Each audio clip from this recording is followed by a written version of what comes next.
মৌলভী সাহেবরা বা আপনি যখন বলবেন তখন বলবেন যে আরে মন পরিষ্কার থাকলে সব ঠিক হয়ে যাবে। কি বলে? মন পরিষ্কার। সুবহানাল্লাহ। পৃথিবীর সর্বাধিক শ্রেষ্ঠ পরিষ্কার মনের অধিকারী ছিলেন বিশ্বনবী মুহাম্মদ রাসূলুল্লাহ সাল্লাল্লাহু আলাইহি সাল্লাম। তার মনে কোনো রকমের কোনো ছিল? এত পরিষ্কার, এত পরিষ্কার নির্মল মনের মানুষ মুহাম্মদ সাল্লাল্লাহু আলাইহি সাল্লাম বলছেন, আনা লা আমুসু আইদিন নিসা, আমি কোনো মহিলার হাত স্পর্শ করি না। কেন? মনের মধ্যে ছিল নাকি, সন্দেহ ছিল নাকি, কে জানি কোনো কিছু হয়ে যেতে পারে কিনা। সংযমশীলতা তার মতন পৃথিবীতে কেউ আসেনি। নিজের নফসের উপরে কন্ট্রোল তার মতন কেউ আসেনি, কেউ আসবে না। এত কন্ট্রোল তিনি রাখতেন নিজের উপরে।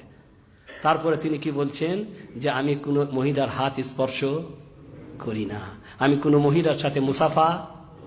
এরা বলছে আমাদের পরিষ্কার মন, পরিষ্কার মন থাকলে কোনো অসুবিধা হয় না, অতএব ঘর ঢুকো আর যাও। ঘর আমাদের যেমন হয় আর কি, যৌথ পরিবারে চাচাতো বোন, খালাতো ভাই, অমুক তমুক আসা যাওয়া লাগাই আছে।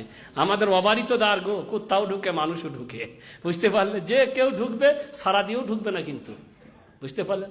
আপনার স্ত্রী বাড়িতে বসে আছে, কিছু কাটাকাটি করছে, কি অবস্থায় আছে। এখন আপনার চাচাতো ভাই কিন্তু হরাম করে ঢুকবে কিন্তু।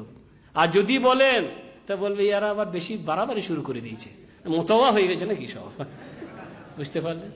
এগুলা বাড়াবাড়ি নয়, এগুলা হেফাজত। এগুলা কি? একাত হুজুর।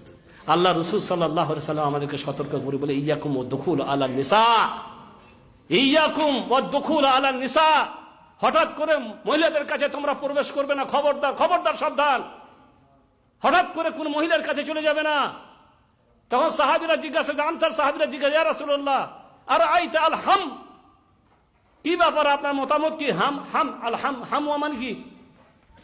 স্বামীর দেওর, ভাসুর, চাচাতো, খালাতো ভাই সবের মধ্যে চলে আসে, এসবের ব্যাপারে আপনার মতামত কি?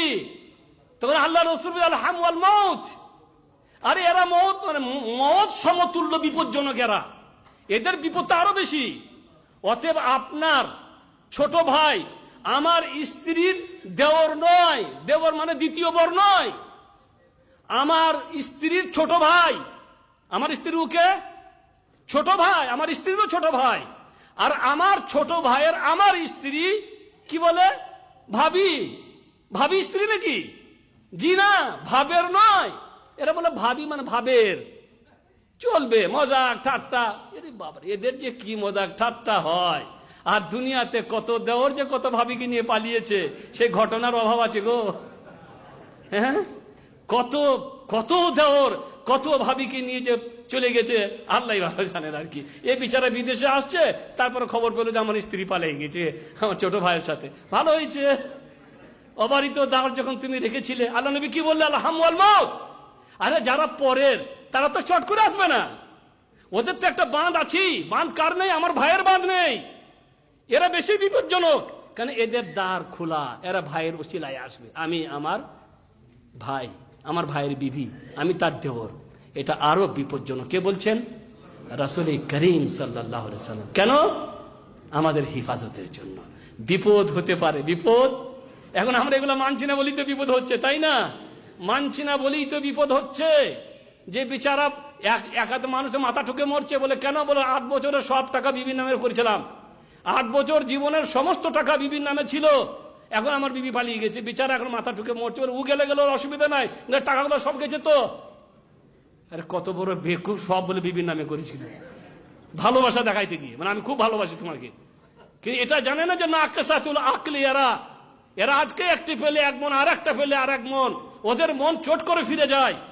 অতএব ওই নাকিসাতুল আকলে, কম বুদ্ধি যারা, তাদের নামে আনে আপনি কেন দেবেন?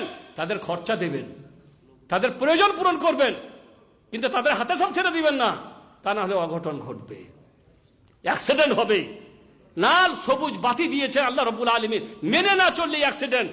ঢুকতে দিবেন সবাই, কি অ্যাক্সিডেন্ট হবে। কিন্তু যদি আপনি হেফাজত করেন আর বলেন যে না, আমার স্ত্রীকে কাউকে দেখা জায়েজ নয়। আসলে সমস্যা ওই যে আমাদের যৌথ সংসারে বসবাস করার জন্য যখনই আপনি বলবেন আমার বিবিকে নিয়ে আলাদা বাড়ি করবো, তখন বাপ ভাইয়ের মানে বিরাট সমস্যা হয়ে গেল। আপনি বিরাট অন্যায় কাজ করছেন। সমাজ বলবে দেখছো এখন বিবিকে নিয়ে আলাদা বাড়ি করলো। অর্থাৎ সৌদি আরবের পরিবেশ কি, যেদিনে বিয়ে করবে ওদিনই ওর বাড়ি আলাদা। আলাদা মানে কি?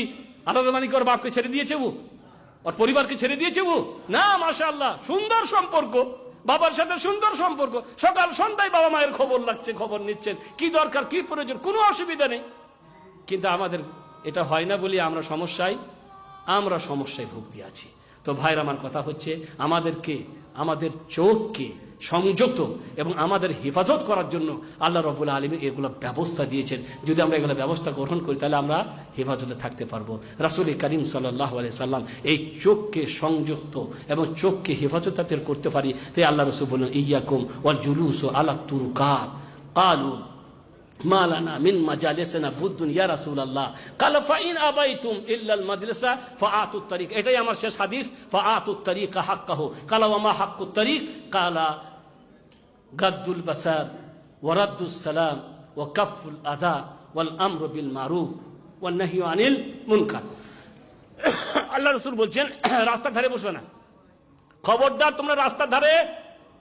তাহলে বুঝতেই পারছে রাস্তার ধারে তো লোকজন পেরিয়ে যাবে, মেয়ে ছেলেরা পড়িয়ে যাবে, খানো গেলে তোমার চোখের দৃষ্টি পড়বে, তাই রাস্তার ধারে বসো না। তোমার সাহাবেরা বলছেন, ইয়া রাসূলুল্লাহ, আমাদেরকে তো বসতেই হয়, বসে বসে গল্প সল্প করি, তাই আপনি যদি মানা করে দেন সমস্যা। তা আল্লাহ নবী কি বললেন, একান্তই যদি বসতে চাও তাহলে রাস্তার হক আদায় করো। ও রাস্তার হক কি? বলে চোখকে অবনত রাখবে, গাদ্দুল বাসার, চোখকে অবনত রাখবে। ও রাদ্দুস সালাম, সালামের কি দিবে?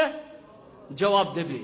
ও কাফুল আদা, আর মানুষ যেন তোমার দ্বারাই কোনো কষ্ট না পায়, পথিকরা চলে যাবে, তোমার দ্বারা যেন কোনো কষ্ট না পায়। ওয়াল আমরু বিল মারুফ ওয়া নাহয়ু আনিল মুনকার, আর ভালো কাজের আদেশ দিবে আর মন্দ কাজ থেকে। তো ভাইরা, আমার কথা হচ্ছে এই চোখ আল্লাহর নিয়ামত, এই নিয়ামতকে সৎ কাজে সুন্দর করে ব্যবহার করতে শিখতে হবে, না হলে কিন্তু এই চোখ আমাদের জন্য কালকে ওয়াবালে জান বা আমাদের বিপদের কারণ হবে। আল্লাহ তাআলা এই নিয়ামত আমাদেরকে দিয়েছেন এবং কাল কিয়ামতে এই নিয়ামত সম্পর্কে আল্লাহ আমাদের কি করবেন? জিজ্ঞাসা করুন। আল্লাহ যেন আমাদেরকে এই নিয়ামতের হেফাজত করার তৌফিক দান করেন। ওয়াসাল্লাম।